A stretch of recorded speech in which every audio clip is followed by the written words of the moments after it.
Alors, après avoir vu l'architecture du réflexe, on va s'intéresser maintenant au message nerveux. Qu'est-ce que c'est qu'un message nerveux? On sait que c'est un message de nature électrique. En quoi consiste-t-il exactement? Et comment est-ce qu'un message de nature électrique peut franchir un espace, en l'occurrence l'espace synaptique, la synapse? Alors, ce message nerveux, vous pouvez aller voir éventuellement ce lien qui est là. Quand on clique dessus, on arrive là-dessus.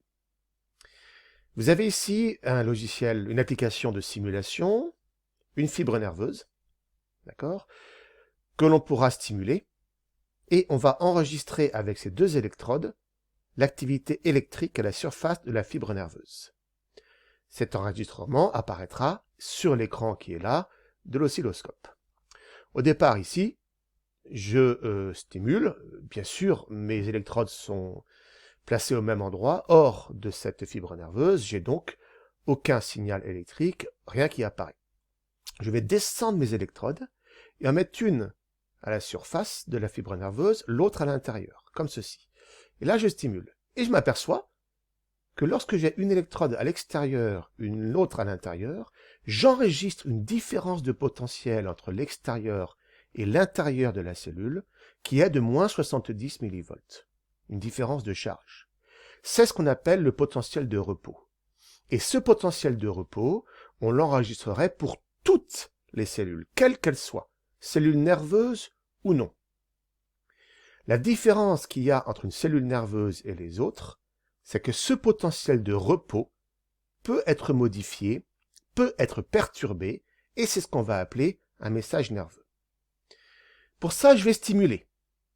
Donc je vais stimuler un petit peu, intensité de 1, je stimule, j'observe absolument rien. Je vais stimuler un peu plus fort, intensité de 5, je stimule, ah, et là il apparaît un signal électrique.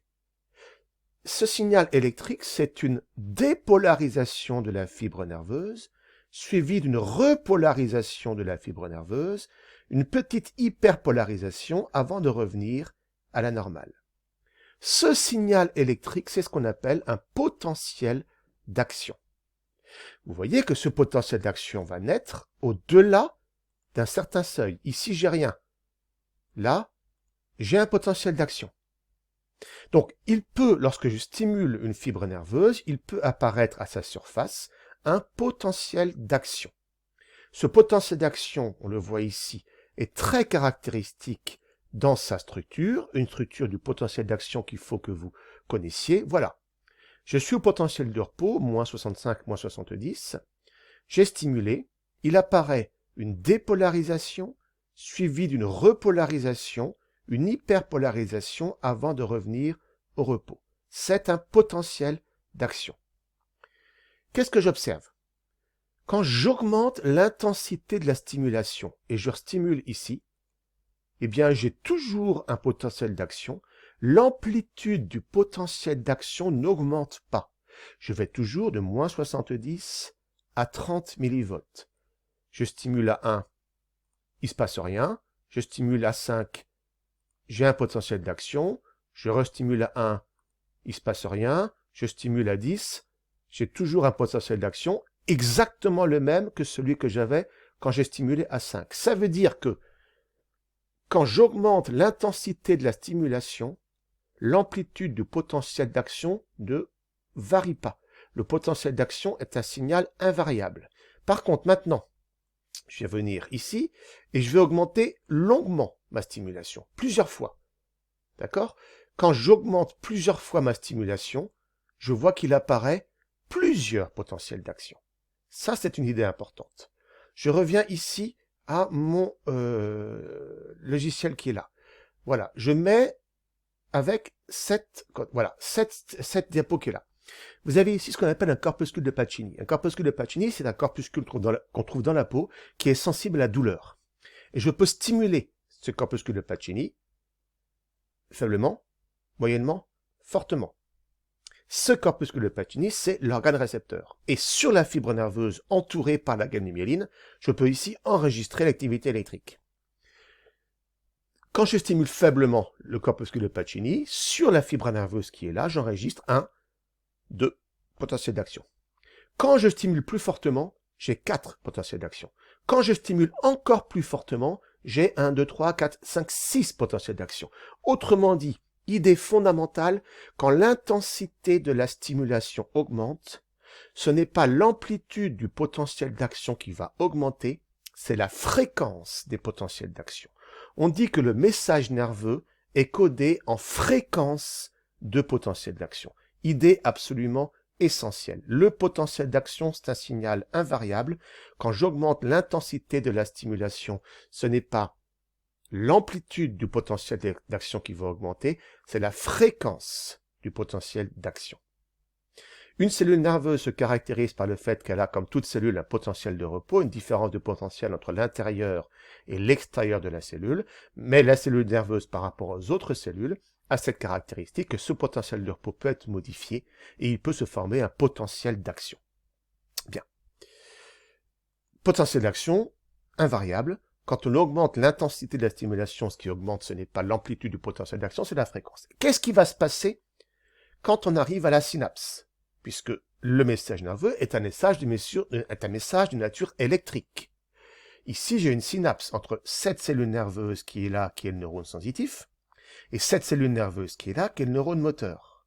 Entre les deux, ici, j'ai un espace. Un message électrique, par définition, ne franchit pas un espace. Et pourtant, j'enregistre quand un message sensitif arrive, un message moteur ici. C'est donc qu'une information a pu franchir cet espace. Comment cette information a pu franchir l'espace? Vous avez ici une photo d'une synapse, avec ici le neurone présynaptique, neurone sensitif qui est avant la synapse, et ici le neurone postsynaptique, neurone qui est après la synapse.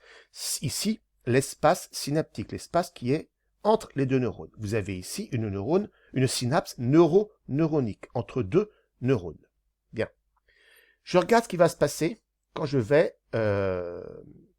ici stimuler. D'accord? Donc, j'ai ici un neurone sensitif, j'ai ici un neurone moteur. Je vais grossir sur cette partie qui est là. Quand je grossis sur cette partie qui est là, sur cette synapse, je constate que le neurone sensitif présynaptique qui est là n'a pas la même tête que le neurone postsynaptique qui est là. Là, j'ai des choses. Là, à l'intérieur, je vois que j'ai des vésicules. Dans le neurone présynaptique, qui est ici, j'ai des vésicules. Je le vois ici. Ces vésicules contiennent des molécules. Ces molécules, on les appelle des neurotransmetteurs. Et là, on comprend ce qui peut se passer. Quand un message électrique va arriver ici, eh bien, ce message électrique va en fait provoquer la libération des molécules contenues dans ces vésicules dans l'espace synaptique. D'accord? On le voit ici. Là, vous avez très grossi encore le neurone présynaptique, ici, le neurone postsynaptique. Ça, c'est avant l'arrivée d'un message nerveux. Quand un message nerveux arrive sur le neurone présynaptique, on voit ici que les vésicules sont venues s'ouvrir à la surface et libérer leur contenu dans l'espace synaptique. Alors maintenant, on réfléchit. Si les vésicules libèrent leur contenu dans l'espace synaptique, des neurotransmetteurs se trouvent libérés dans l'espace synaptique. Un neurotransmetteur, c'est une molécule. Cette molécule, ça va être l'intermédiaire chimique entre le neurone présynaptique et le neurone postsynaptique. Ce qui veut dire que forcément, sur le neurone postsynaptique, je vais avoir des récepteurs à ce neurotransmetteur. Et là, ça y est, j'ai le schéma du fonctionnement de la synapse. Schéma incontournable, schéma qu'il faut savoir refaire, schéma qu'il faut savoir expliciter. Un message nerveux sensitif arrive. Ce message nerveux va provoquer l'exocytose, la libération des neurotransmetteurs dans l'espace synaptique. Ces neurotransmetteurs vont se fixer sur des récepteurs localisés au niveau du neurone postsynaptique. La fixation de ce neurotransmetteur sur son récepteur déclenche la naissance d'un message nerveux sur le neurone postsynaptique. Bien évidemment, ce message nerveux va être déclenché, le neurotransmetteur doit ensuite cesser son action. Deux possibilités. Soit le neurotransmetteur est détruit dans l'espace synaptique, soit, plus fréquemment, il va être recapturé ici par le neurone présynaptique et on va le retrouver dans les vésicules qui sont ici.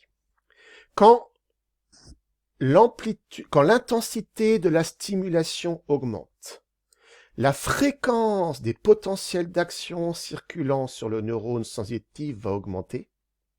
La quantité de neurotransmetteurs libérés dans l'espace synaptique va augmenter.